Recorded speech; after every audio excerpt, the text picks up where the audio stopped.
As Martin Luther King Jr. continued his work towards the cause of civil rights and social justice, his impact on American society only grew stronger with time.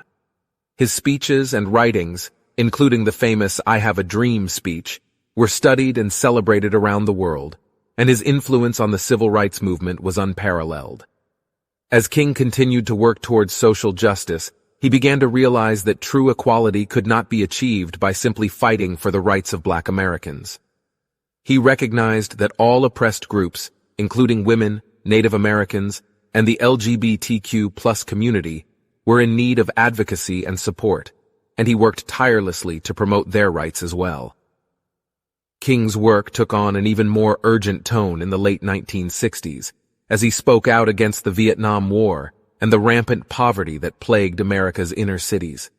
His message of nonviolence and compassion resonated with people of all races and backgrounds, and his advocacy for peace and justice earned him enemies in high places.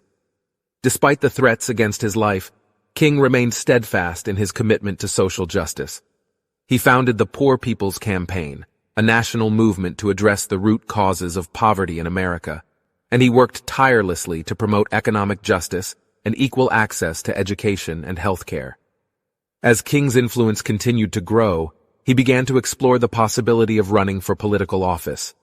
His charisma and eloquence made him a natural leader, and his commitment to social justice resonated with millions of Americans.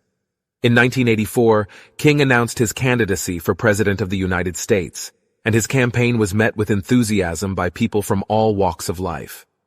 In the years that followed, King's campaign for the presidency was marked by both triumphs and setbacks. He faced fierce opposition from some quarters, who dismissed him as a radical and a troublemaker.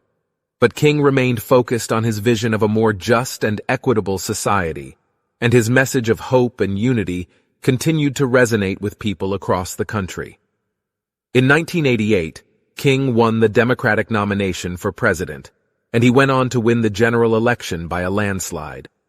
His inauguration was a moment of triumph and celebration, as millions of people watched in awe as the first Black man to hold the highest office in the land took the oath of office. As president, King worked tirelessly to promote economic justice, reduce poverty, and increase access to education and health care. He signed landmark legislation that protected the rights of workers, promoted equal pay for women, and expanded access to affordable health care for all Americans. His commitment to peace and justice earned him the Nobel Peace Prize, and his legacy as one of America's greatest leaders was secure. In the end, Martin Luther King Jr. left an indelible mark on the world, not just as a civil rights icon, but as a visionary leader whose compassion, courage, and commitment to justice inspired millions of people to work for a better world.